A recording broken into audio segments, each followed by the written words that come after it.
मेरे प्यारे बच्चों, सभी को नमस्कार, गुड मॉर्निंग। कैसे हैं आप सभी? चलिए बेटा, आज की क्लासेस को हम लोग स्टार्ट करते हैं। आज की जो हमारी क्लास है बेटा, वो समास का पार्ट 2 है। समास के पार्ट 1 में हमने आपको समझाया था इसके थ्योरी के बारे में, कैसे आप समझते हैं कि समास की परिभाषा क्या होती है और उसके भेद कितने होते हैं और उनकी पहचान कैसे हम पता चलती है कौन सा समास है। ठीक है बेटा, तो उसमें जो हमने आपको पहली क्लास में डिटेल में आपको सारी चीजें समझा दिया था। आज हम आपको जो चीजें मैंने कल आपको समझाया था उससे रिलेटेड कैसे आपके क्वेश्चन बनते हैं एग्जाम में, आज हम उसको देखने वाले हैं। तो बेटा, इसके लगभग जो है एक ही चैप्टर के मैं आपको लगभग 70 से 80 क्वेश्चन करा दे रहा हूँ, यानी कि लगभग नियर अबाउट 100 क्वेश्चन मैं आपको करा रहा हूँ। तो सभी क्वेश्चन को आपको रेगुलर देखना है और उसको समझना है। एक बार में वीडियो को बेटा चीजें क्लियर नहीं हो पाएगी। आपको ये करना है, लगभग एक ही क्वेश्चन को 2 से 3 बार आप देखें, ताकि आपको पता चल जाए कि क्वेश्चन कैसे हमारे एग्जाम में बनते हैं।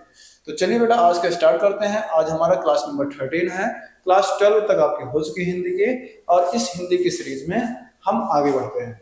तो हिंदी की सीरीज में बेटा देखने वाले हैं आज का जो हमारा पहला क्वेश्चन है। पहले क्वेश्चन की तरफ हम चलते हैं। पहला क्वेश्चन ये दिया गया है। पहला क्वेश्चन हमारा दिया गया बेटा, इसमें आपसे पूछा जा रहा है कि हिंदी व्याकरण में समास के कितने भेद होते हैं। तो समास के कितने भेद होते हैं बेटा? मैंने आपको बताया था समास के 6 भेद होते हैं।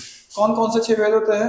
पहला मैंने आपको बताया था अव्ययी भाव समास, दूसरा मैंने बताया था कर्मधारय समास, तीसरा मैंने बताया था तत्पुरुष समास, चौथा मैंने बताया था आपका द्विगु समास, फिर मैंने आपको बताया था द्वंद्व समास, फिर मैंने आपको बताया था बहुब्रीहि समास। यानी कि 6 समास के बारे में मैंने बताया था। और 6 समासों के बारे में देखो, एक बार मैं आपको फिर से बता देता हूँ थोड़ा सा शॉर्ट में। एक मैंने बताया था क्या? अव्ययी भाव समास। एक मैंने आपको क्या बताया था? अव्ययी भाव समास। दूसरा मैंने आपको क्या बताया था? कर्मधारय समास। तीसरा मैंने आपको बताया था तत्पुरुष समास। चौथा मैंने आपको बेटा बताया था द्विगु समास। और पांचवा मैंने आपको बताया था द्वंद्व समास। और लास्ट मैंने आपको क्या बताया था? बहुब्रीहि समास। लास्ट मैंने क्या बताया था आपको? बहुब्रीहि समास। ठीक है। मैंने आपको बेटा पहला जो बताया था अव्ययी भाव समास किसे कहते हैं? अव्ययी भाव समास होता है जिसमें पूर्व पद प्रधान होता है और कोई उपसर्ग चिन्ह उसमें पाया जाता है, कोई उपसर्ग चिन्ह का उसमें लोप होता है। वह हमारा कौन सा होता है? वह हमारा अव्ययी भाव समास कहलाता है। जैसे मैंने आपको बताया था कि जैसे आजन्म, जैसे सपरिवार, यानी कहने का मतलब यह है जिसमें प्रति, अनु, आ, यथा, हर, यावत इत्यादि बहुत सारी चीजें जो आपको आ जाते हैं उपसर्ग, तो वो हमारा किस में आ जाता है? अव्ययी भाव समास में आ जाता है। तो पहला अव्ययी भाव समास में ध्यान यही रखना है, कोई उपसर्ग चिन्ह उसमें देखने को मिलेगा। दूसरा हम बात करते हैं कर्मधारय समास। कर्मधारय समास को बेटा मैंने बताया था जिसमें किसी की तुलना किसी और से की जाती है, किसी की तुलना किसी और से की जाती है, वह हमारा क्या नाम है? कर्मधारय समास में आता है। जैसे मैंने आपको बताया था कि जैसे नील कमल, नील कमल यानी कि जैसे मैंने बताया चरण कमल, यानी कमल के समान चरण, यानी कि इसमें क्या नाम है? चरण की तुलना किससे की जा रही है? ये बेटा कमल से की जा रही है। तो जैसे चंद्रमुख, चांद के समान मुख, यानी मुख की तुलना हम किससे कर रहे हैं? चांद से कर रहे हैं। तो यानी कौन सा समास हो जाएगा? ये हमारा बेटा कर्मधारय समास में आ जाएगा। इसमें 3 चीज आपको देखने को मिलेगा, जिसमें पहला के समान है जो रूपी शब्द, के समान है जो रूपी शब्द, 3 चीजों का आपको सबसे ज्यादा देखने को मिलेगा। चौथा मैंने तीसरे को मैंने बताया था तत्पुरुष समास। तत्पुरुष समास मैंने बताया था बेटा जिसमें कोई कारक चिन्ह आपको देखने को मिलेगा। कारक चिन्ह में बेटा 2 कारक को छोड़ दिया जाता है, एक हमारा प्रथमा, एक हमारा संबोधन कारक। यानी कि प्रथमा कारक और संबोधन कारक जो है उसको छोड़कर बाकी सभी कारकों को दिया गया है। जैसे कर्म तत्पुरुष समास, करण तत्पुरुष समास, संबोधन तत्पुरुष समास, अवदान तत्पुरुष समास, संबंध तत्पुरुष समास और अधिकरण तत्पुरुष समास। ठीक है बेटा, तो ये 6 कारकों को इसमें लिया गया है। उसके बाद मैंने बताया द्विगु समास। द्विगु समास में मैंने बेटा बताया था पहला पद जो होता है वो क्या होता है? संख्यावाची होता है। जैसे चौराहा, तिराहा, सप्ताह, शताब्दी, सतसई, ये तिरंगा, ये सब त्रिवेणी, ये सब बेटा आपके किसमें आ जाता है? द्विगु समास में आ जाता है। उसके बाद मैंने बेटा बताया द्वंद्व समास। द्वंद्व समास में क्या होता है? जिसमें दोनों पद क्या होते हैं? प्रधान होते हैं। दोनों पद क्या होते हैं? मुख्य होते हैं। जैसे माता पिता, अब बीच में योजक चिन्ह का लोप होता है। जैसे माता पिता, भाई बहन, सुख दुख, अपना पराया, बेटा जितना अपनों का होना जरूरी है उतना पराये का भी होना जरूरी है, जितना सुख का होना जरूरी है उतना दुख का भी जरूरी है, क्योंकि अगर आपको दुख के बारे में नहीं पता रहेगा तब तक सुख की अनुभूति कैसे होगी, ठीक है ना। जितना आपके लिए मम्मी जरूरी है उतना आपके लिए पापा भी जरूरी है, जितना आपके लिए भाई जरूरी है उतना आपके लिए बहन भी जरूरी है। तो अब आपको ये चीजें को पता चल गया कि द्वंद्व समास होता है जिसमें क्या नाम है, विकल्प का भाव होता है, ठीक है ना। विकल्प का भाव मतलब क्या होता है बेटा, आप उसमें चूज नहीं कर सकते, उसमें चूज नहीं कर सकते हो कि आपको, जैसे आपसे कोई बेटा बोल देता है या तो आपको मम्मी के साथ रहना है या पापा के साथ रहना है, तो आप बोलो नहीं मेरे लिए मम्मी भी जरूरी है, मुझे मेरे लिए पापा भी है। जैसे आपसे कोई बोल दे या तो आप खाना खा लो या तो आप पानी पी लो, तो आप बोलो नहीं मुझे खाना भी मेरे लिए जरूरी है और पानी भी मेरे लिए जरूरी है, तो यानी कि मैं खाना भी खाऊंगा और पानी पीऊंगा, तो यानी कहने का मतलब ये हो जाएगा, ये बेटा द्वंद्व समास हो जाएगा, ठीक है। इसके बाद हम बात करते हैं बेटा बहुब्रीहि समास क्या होता है। बहुब्रीहि समास वह होता है जिसमें पहला मतलब पूर्व पद उत्तर पद से मतलब ना हो, किसी तीसरे पद से मतलब हो, पूर्व पद उत्तर पद से कोई मतलब ना हो, किसी तीसरे पद का मतलब हो। जैसे दशानन यानी कि 10 है सिर जिसके, 10 है आनंद जिसके, यानी किसकी बात कर रहा है, यानी कि आपसे बात कर रहा है रावण की। जैसे षडानन यानी कि 6 हैं आनंद जिसके, यानी कि 6 है सिर जिसके, यानी किसकी बात कर रहा है, कार्तिकेय की बात कर रहा है। यानी कहने का मतलब ये बेटा जिसमें किसी तीसरे पर्सन की बात करता है वह हमारा कौन सा समास कहलाता है, वो हमारा बहुब्रीहि समास कहलाता है। तो एक बार बेटा मैंने आपको फिर से रिकॉल करा दिया, अगर आपको इतनी भी चीजें नहीं समझ में आती है तो आप ये समझ लो एक बार पिछली वाली वीडियो को फिर से देखें, उसमें मैं आपको और आराम आराम से चीजें को समझाया। लेकिन बेटा आपको ये चीजें आसानी से इतने में ही समझ में आ गई होगी। अब आपको क्या करना है, एक बार मैंने आपको फिर से रिकॉल करा दिया, अब आप क्वेश्चन को देखो, आपको सारी चीजें समझ में आ जाएगी, ठीक है। चलिए स्टार्ट करते हैं। हमारे पास जो पहला क्वेश्चन था, आपसे बोला गया था हिंदी व्याकरण में समास के कितने भेद होते हैं, तो आपको पता चल गया कितने भेद होते हैं, 6 भेद होते हैं। कौन कौन से, अव्ययी, कर्मधारय, तत्पुरुष, द्विगु, द्वंद्व और बहुब्रीहि। अब आपसे पूछा जा रहा है बेटा कि सपरिवार में कौन सा समास है। तो सपरिवार मतलब क्या होता है बेटा, अगर स हटा दोगे तो परिवार का एक अर्थ निकलेगा, तो स हमारा क्या हो जाएगा, स हमारा बेटा उपसर्ग हो जाएगा। तो स हटाने के बाद क्या नाम है, ये हमारा क्या हो जाएगा, उपसर्ग हो जाएगा। तो अब आपको ये चीजें क्लियर हो गई कि स हटाने के बाद क्या नाम है, परिवार का एक अर्थ निकलता है, तो यानी ये कौन सा समास हो जाएगा, ये हमारा अव्ययी भाव समास हो जाएगा, ठीक है ना। उपसर्ग की कैसे पहचान करते हैं बेटा, वो भी मैं आपको बता देता हूं। उपसर्ग की पहचान हम ऐसे करते हैं कि उपसर्ग को हटाने के बाद बचा हुआ जो शब्द होता है उसका कोई ना कोई एक अर्थ निकलता है। जैसे जैसे सपरिवार दिया गया तो अगर हम सा हटा देंगे तो परिवार का एक अर्थ निकलेगा ना। जैसे मैंने एक और आपको एग्जाम्पल बता देता बेटा, जैसे आजन्म, आ जन्म, अगर हम आ हटा देते हैं तो जन्म का एक अर्थ निकलेगा, तो हाँ निकलेगा। इसका मतलब आ हमारा क्या हो जाएगा, उपसर्ग हो जाएगा, और जन्म क्या नाम है, एक शब्द निकल कर आएगा, इसका एक अर्थ निकलेगा, ठीक है ना। चलिए नेक्स्ट क्वेश्चन की बात करता हूं। श्याम सुंदर मतलब श्याम है जो सुंदर, श्याम जो सुंदर है, यानी कि इसमें मैंने आपको बताया था के समान है जो रूपी शब्द का प्रयोग आपको देखने को मिलेगा, वहां पे कौन सा समास होता है, यानी कि आपको तुलना कर रहा है। श्याम जो है कैसा है, सुंदर है, यानी कि श्याम जो है सुंदर है। इसमें क्या किया जा रहा है, इसमें आपका बेटा आपको पूछा जा रहा है, तुलना किया जा रहा है। जब भी आपको तुलना की जाएगी वो कौन सा समास होता है, वो हमारा कर्मधारय समास में आ जाता है, ठीक है। नेक्स्ट हम बात करते हैं देशांतर में बेटा कौन सा समास हो जाएगा, आपसे बोला जा रहा है देशांतर मतलब क्या होता है, जो देश में अंतर की बात कर रहा है, यानी कि इसमें कोई कारक चिन्ह देखने को मिल रहा है, यानी कि कारक चिन्ह जब देखने को मिलेगा कौन सा समास हो जाएगा बेटा, वो हमारा तत्पुरुष समास हो जाएगा, ठीक है ना। तत्पुरुष समास हो जाएगा। में हमारा किस कारक चिन्ह में आता है, में या पर, मैंने आपको बताया था में या पर किस में आता है, वो हमारा अधिकरण कारक में आ जाता है। अधिकरण में क्या होता है, में या पर। जैसे तुम्हारे घर पर चोर है, तो पर शब्द आ गया तो वो किस में आ जाएगा बेटा, वो हमारा क्या नाम है, आपका अधिकरण में आ जाएगा। और जैसे महल में दीपक जल रहा है, में शब्द आ जाएगा तो वो भी किस में आ जाएगा, वो आपका अधिकरण कारक में आ जाएगा। यानी इसका राइट आंसर कौन सा सही हो जाएगा, इसका बेटा ए ऑप्शन आपका सही हो जाएगा। नेक्स्ट हम बात करते हैं कर्मधारय समास का उदाहरण कौन सा है। कर्मधारय समास की अगर हम बात करते हैं इसमें उदाहरण कौन सा है, तो इसमें बेटा आपका जो कर्मधारय समास का है, जैसे इसमें दिया गया है नीलकमल, क्या दिया गया है, नीलकमल मतलब क्या होता है, नीला है जो कमल, नीला कैसा, नीला है जो कमल, यानी कमल कैसा है, नीला, यानी कमल की तुलना किससे की जा रही है, नीले से की जा रही है। यानी मैंने आपको बताया था बेटा कर्मधारय में क्या होता है, जिसमें की समान है जो रूपी शब्द देखने को मिलेगा, वह कौन सा समास कहलाता है, वह हमारा कर्मधारय समास कहलाता है। इसका राइट आंसर कौन सा हो जाएगा, ये हमारा ए ऑप्शन हमारा सही हो जाएगा। नेक्स्ट हम बात करते हैं नहाया धोया। नहाया धोया, तो बेटा नहाया धोया में मैंने आपको बताया था, जितना नहाया धोया ये चीज आ गया, नहाया और धोया की बात कर रहा है, बीच में डैश की बात कर रहा है, तो यानी कि जितना नहाया और धोया दोनों क्या है, महत्वपूर्ण है, दोनों इंपॉर्टेंट है, यानी ये कौन सा हो जाएगा, ये हमारा जिस पद में क्या नाम है, दोनों पद प्रधान हो, यानी पूर्व पद भी प्रधान हो और उत्तर पद भी प्रधान हो और बीच में डैश की उत्पत्ति हो, वो मैंने आपको बता दिया था कौन सा समास होता है बेटा, ये हमारा द्वंद्व समास कहलाता है, यानी कि सी ऑप्शन आपका सही हो जाएगा। ठीक है ना। अगर हम बात करते हैं तो इसका 76 का आपका सही आंसर कौन सा हो जाएगा बेटा, ये हमारा सी ऑप्शन हमारा सही हो जाएगा। चलिए नेक्स्ट हम बात करते हैं दानवीर।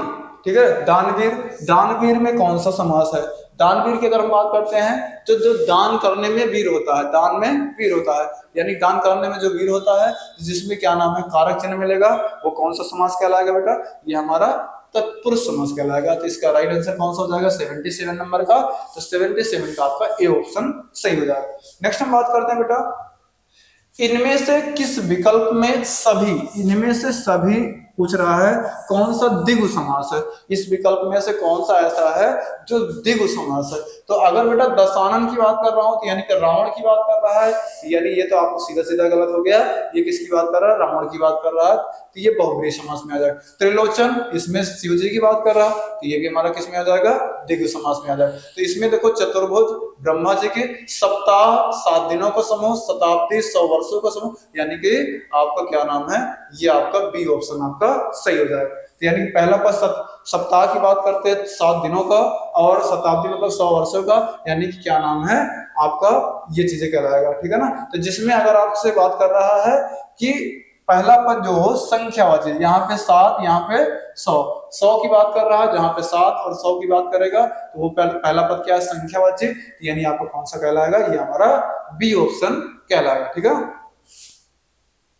नेक्स्ट हम बात करते हैं बेशक। बेशक में कौन सा समास होगा, आपसे बेटा ये पूछा जा रहा है, बेशक में कौन सा समास, बेशक मतलब क्या है बेटा, अगर हम बे हटा देते हैं तो शक का एक अर्थ निकलता है, बे हटा देते हैं तो शक का हमारा एक अर्थ निकलता है, तो बे हमारा क्या कहलाएगा बेटा, ये हमारा उपसर्ग कहलाएगा। मैंने आपको बताया था उपसर्ग हटाने के बाद बच्चों ये शब्द का कोई ना कोई अर्थ जब निकलता है तो वो कौन सा समास कहलाता है, वो हमारा अव्ययी भाव समास कहलाता है। इसका राइट आंसर कौन सा हो जाएगा बेटा, इसका राइट आंसर आपका ए ऑप्शन आपका सही हो जाएगा। नेक्स्ट हम बात करते हैं, किस विकल्प में सभी पद कर्मधारय समास से निर्मित है। कर्मधारय समास मैंने क्या बताया था, जिसमें के समान यानी कि तुलना करना, जिसमें के समान है जो रूपी शब्द, के समान है जो रूपी शब्द, 3 शब्द आपको देखने को मिलेगा, वहां पे कौन सा समास हो जाएगा, वहां पे हमारा कर्मधारय समास कहलाएगा।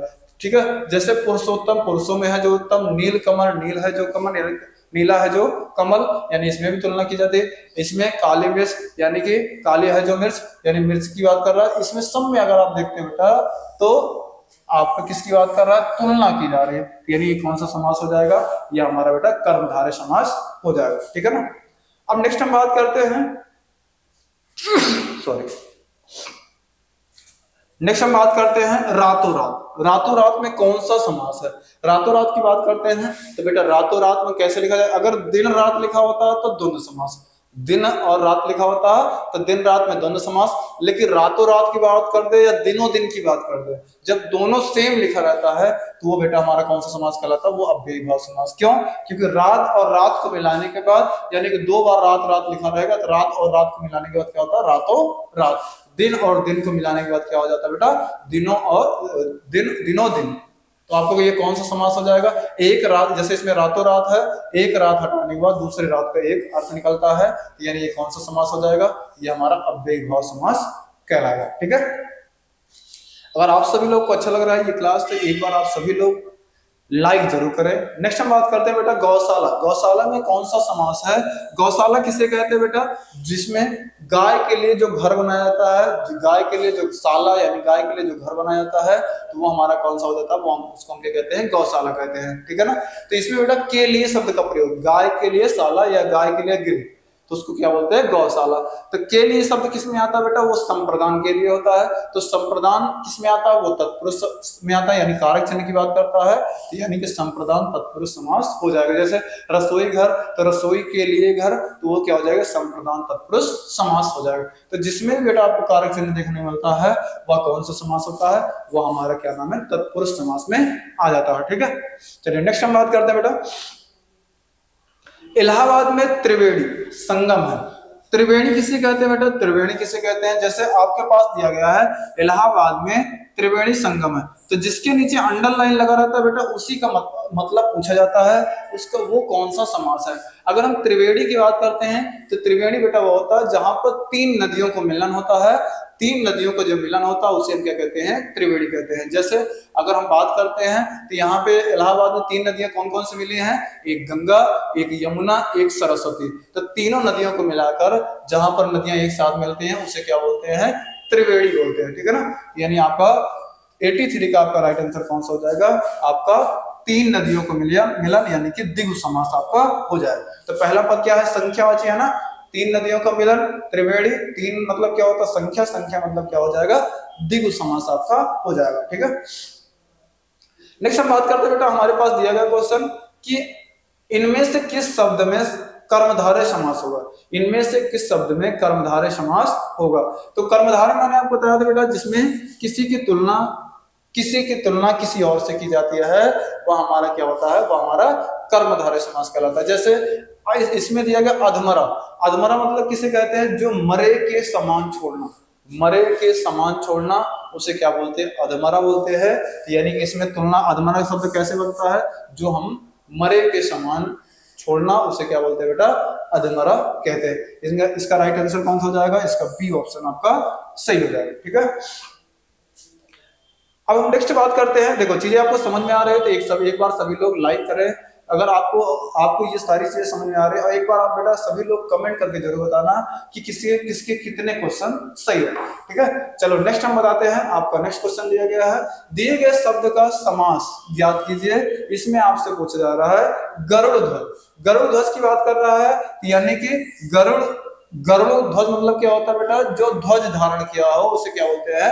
गरुड़ का ध्वज धारण किया हो। यानी किसकी बात कर रहा है? यानी कि ये विष्णु जी की बात कर रहा है। यानी ये किसकी बात कर रहा है? ये विष्णु जी की बात कर रहा है, यानी किसी तीसरे पर्सन की बात कर रहा है। यानी ये कौन सा समास हो जाएगा? ये हमारा बहुब्रीहि समास आपका हो जाएगा, ठीक है। नेक्स्ट हम बात करते हैं देवासुर। नेक्स्ट हम बात करते हैं क्या? देवासुर। देवासुर में कौन सा समास हो जाएगा? आपसे पूछा जा रहा है। देवासुर में मतलब होता है बेटा देव और असुर। देव और असुर, जितना देव जरूरी है उतना असुर भी जरूरी है। यानी भगवान और राक्षस दोनों एक दूसरे क्या है? अपोजिट है। यानी ये कौन सा समास हो जाएगा? ये हमारा बेटा द्वंद्व समास हो जाएगा, ठीक है ना। चलिए नेक्स्ट हम बात करते हैं सडानम। सडानम मतलब क्या बात कर रहा है? सडानम होता है छह है सिर जिसके या छह है आनंद जिसके, यानी सडानम की बात करते हैं। छह है आनंद जिसके, छह है सिर जिसके, यानी ये कौन सा हो जाएगा? छह है आनंद जिसके या छह है सिर जिसके, यानी कार्तिकेय की बात कर रहा है। तो कार्तिकेय यानी कि बहुब्रीहि समास की बात कर रहा है, तो यानी कि आपका बी ऑप्शन आपका सही हो जाएगा, ठीक है ना। ये चीजें क्लियर हो गई। चलिए नेक्स्ट हम बात करते हैं बेटा, इसमें क्या दिया गया है? कौन सा कर्मधारय समास का उदाहरण नहीं है? इसमें आपसे पूछा जा रहा है कौन सा आपका कर्मधारय समास का उदाहरण नहीं है। तो आपको ये क्वेश्चन आपको कमेंट करके बताना है कि ये कौन सा ऐसा है जो आपका कर्मधारय समास का उदाहरण नहीं है। तो अगर बेटा हम इसकी बात करते हैं कि आपके पास दिया गया है चतुरानन जो है चार है आनंद जिसके, चतुरानन जो है चार है आनंद जिसके, यानी कि चार है आनंद जिसके। आपसे पूछा जा रहा है चार है आनंद जिसके, यानी कि किसकी बात कर रहा है? ये हमारा ब्रह्मा जी की बात कर रहा है। चार है आनंद जिसके, यानी किसकी बात कर रहा है? चार है शेष जिसके, यानी कि इसमें किसकी बात कर रहा है? इसमें ब्रह्मा जी की बात कर रहा है। तो ये वाला जो है हमारा क्या नाम? बहुब्रीहि समास है। लेकिन आपसे पूछा क्या जा रहा है इनमें से कौन सा कर्मधारय नहीं है? तो आपका बी वाला जो है वो आपका क्या नाम है, चतुरानन जो है वो बहुब्रीहि समास है। बाकी सभी आपका जो है वो आपका कर्मधारय समास है। ठीक है, चलिए नेक्स्ट हम बात करते हैं। आपके पास दिया गया है 89 क्वेश्चन, आपसे पूछा जा रहा है बेटा समक्ष। समक्ष में आपसे पूछा जा रहा है कि कौन सा समास है, समक्ष में कौन सा समान समास है, ये आपसे पूछा जा रहा है बेटा। तो ये हमारा आपसे पूछा जा रहा है। तो समक्ष का अर्थ क्या होता है, अक्ष के सामने, अक्ष के सामने, अक्ष के सामने यानी कि ये कौन सा हो जाएगा, ये हमारा अव्ययी भाव समास हो जाएगा। अक्ष के सामने यानी कि अक्ष के सामने की बात कर रहा है, यानी ये कौन सा समास हो जाएगा, ये हमारा अव्ययी भाव समास हो जाएगा। ठीक है, चलिए नेक्स्ट हम बात करते हैं आपका 90 नंबर क्वेश्चन, हथकड़ी। हथकड़ी में कौन सा समास हो जाएगा, हथकड़ी में कौन सा समास हो जाएगा, जो हाथ के लिए कड़ी होता है उसे क्या कहते हैं, हथकड़ी बोलते हैं। हथकड़ी मतलब जो हाथ के लिए कड़ी होता है उसे क्या बोलते हैं, हथकड़ी। तो के लिए शब्द किसमें देखने को मिलता है, वो हमारा क्या नाम है बेटा, वो हमारा तत्पुरुष समास में आ जाता है। क्यों, क्योंकि मैंने आपको बताया था जिसमें भी अगर आपको कारक चिन्ह देखने को मिलेगा वह कौन सा समास होता है, वह हमारा क्या नाम है, तत्पुरुष समास हो जाता है। ठीक है, चलिए नेक्स्ट हम बात करते हैं शब्द सम्मुख में कौन सा समास है। तो अगर हम आपसे बात करते हैं बेटा, आपसे पूछा जा रहा है सम्मुख में कौन सा समास होगा, तो सम्मुख की अगर बात करते हैं तो सम्मुख का अर्थ क्या होता है, जो मुख के सामने, मुख के सामने की बात करता है, तो यानी कि वो कौन सा समास हो जाता है, मुख के सामने की बात करता है, तो हमारा कौन सा समास हो जाएगा बेटा, वो हमारा अव्ययी भाव समास आपका हो जाएगा। ठीक है, क्योंकि इसमें अगर आप बात करते हैं तो ये अगर इसका संधि विच्छेद करोगे तो सम प्लस मुख, सम प्लस मुख, यानी कि अगर हम सम हटा देंगे तो मुख का एक अर्थ निकलेगा। तो यानी कि अब मैंने आपको बताया था जिसमें बेटा आपको उपसर्ग चिन्ह देखने को मिलता है वह कौन सा समास हो जाता है, वह हमारा अव्ययी भाव समास हो जाता है। ठीक है ना, नेक्स्ट हम बात करते हैं 92 नंबर की तरफ क्वेश्चन करते हैं, गिरधारी। गिरधारी में आपसे पूछा जा रहा है बेटा, गिरधारी में कौन सा समास है, तो आपसे ये पूछा जा रहा है। तो गिरधारी को, गिरि को धारण करने वाला, यानी कि गिरधारी मतलब क्या होता है बेटा, गिरि को धारण करने वाला, यानी गिरधारी कहलाता है। यानी ये कौन सा समास हो जाता है, ये हमारा बेटा बहुब्रीहि समास। गिरि को धारण करने वाला, यानी किसकी बात कर रहे हैं, यानी कि इसमें श्री कृष्ण की बात कर रहे हैं, यानी ये कौन सा समास हो जाएगा, ये हमारा बहुब्रीहि समास हो जाएगा। नेक्स्ट हम बात करते हैं चमक दमक।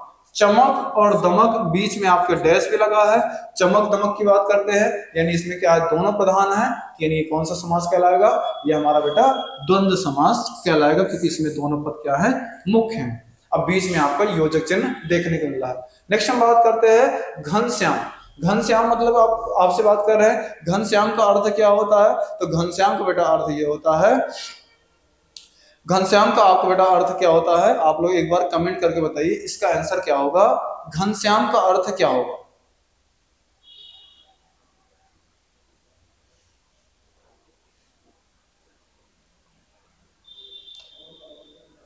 आप सभी लोग एक बार इस क्वेश्चन को आप कमेंट करके बताइए घनश्याम का अर्थ क्या होगा।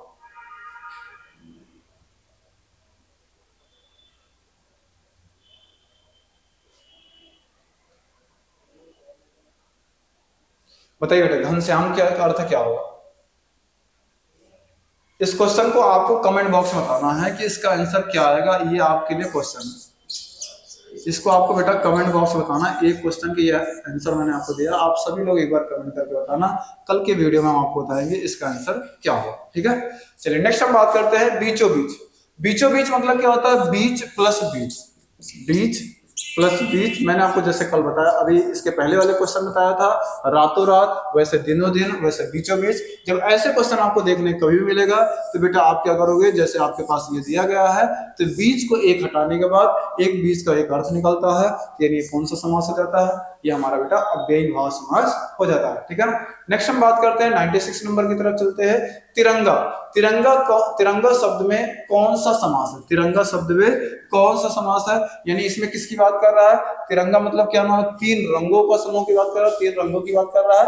पहला पद क्या है, संख्यावाची है, तो यानी ये कौन सा समास हो जाएगा, ये हमारा द्विगु समास आपका हो जाएगा। ठीक है ना, चलिए नेक्स्ट हम बात करते हैं बहुब्रीहि समास का। इसमें आपसे पूछा जा रहा है बेटा कि बहुब्रीहि समास का कौन सा उदाहरण है, आपको ये बताना है। तो बहुब्रीहि समास की बात कर रहा है, तो बहुब्रीहि समास आपसे पूछा जा रहा है बेटा, तो इसमें कौन सा समास है बहुब्रीहि समास का, तो आपका बेटा ये है कि अंशुमली। अंशुमली मतलब, अंश मतलब क्या होता है, जो किरणों की बात कर रहा है। अंशुमली मतलब क्या होता है, जो किरणों को, किरणों की बात मतलब क्या है, जो सूर्य की जो किरणें आती है उसके क्या बोलते हैं, अंशुमली की बात करते हैं। यानी कि आपका ये सूर्य की बात कर रहा है, यानी ये कौन सा समास हो जाएगा, ये हमारा बहुब्रीहि समास आपका हो जाएगा। ठीक है ना। चलिए नेक्स्ट हम बात करते हैं, आपके पास दिया गया है किस शब्द में तत्पुरुष समास है।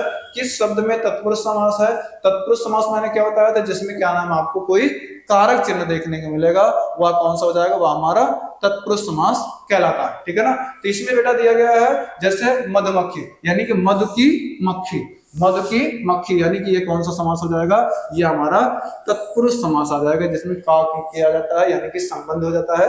यानी कि मक्खी कौन सी वाली है, ये जो मधु वाली है उसकी मक्खी है। ठीक है ना। यानी कि संबंध तत्पुरुष समास हो जाएगा। ठीक है। वीणा पाणी की बात कर रहा है, वीणा पाणी मतलब क्या होता है, ये सरस्वती की बात कर रहा है, सरस्वती माता की बात कर रहा है, यानी ये कौन सा समास होता है, यानी कि आपका बहुब्रीहि समास में आपका हो जाएगा। ठीक है। नेक्स्ट हम लास्ट बात करते हैं, आपके पास दिया गया है दूध रोटी। दूध रोटी, दूध और रोटी, यानी ये कौन सा समास हो जाएगा बेटा, ये हमारा द्वंद्व समास हमारा हो जाएगा। ठीक है ना। तो इसके दोनों पद क्या नाम, जितना दूध जरूरी है उतना रोटी भी, यानी कहने का मतलब ये हमारा हो जाएगा। ठीक है ना। तो ये आज के जो हमारे रहे, लगभग मैं आपको 30 क्वेश्चन मैंने आपको करा दिया। तो आज की क्लास के लिए बस इतना ही रखते हैं, बाकी कल हम आपको और क्वेश्चन कराएंगे। आप सभी लोग एक बार इस क्लास को बार बार देखिए, और क्वेश्चन को ज्यादा से ज्यादा आप ये करिए कि उसको 2 से 3 बार आप प्रैक्टिस करिए, क्योंकि एक बार के प्रैक्टिस करने से क्लियर नहीं हो पाएगी, लेकिन अगर आप लगातार देखेंगे तो चीजें सारी आपकी क्लियर हो जाएगी। ठीक है बेटा। तो क्लास कैसे लगी, आपको एक क्वेश्चन भी मैंने दिया है, उस क्वेश्चन को आप कमेंट करके बताना कि इसका आंसर क्या होगा। ठीक है ना। घनश्याम में कौन सा समास होगा, और उसको आप लिख कर भी बताना कि इसका अर्थ क्या होगा और कैसे इसका वाक्य प्रयोग होगा। कमेंट करके आप सभी लोग बताइएगा बेटा इसका आंसर क्या होगा। आप सभी लोग ये बताइए कि लगभग 30 क्वेश्चन मैंने आपको कराया, इस 30 क्वेश्चन में आपके कितने क्वेश्चन सही हुए, कितने गलत हुए, एक बार आप कमेंट करके जरूर बताएं। ठीक है बेटा। क्लास कैसे लगी आप सभी लोग एक बार बताइए। Thanks for watching. जय हिंद।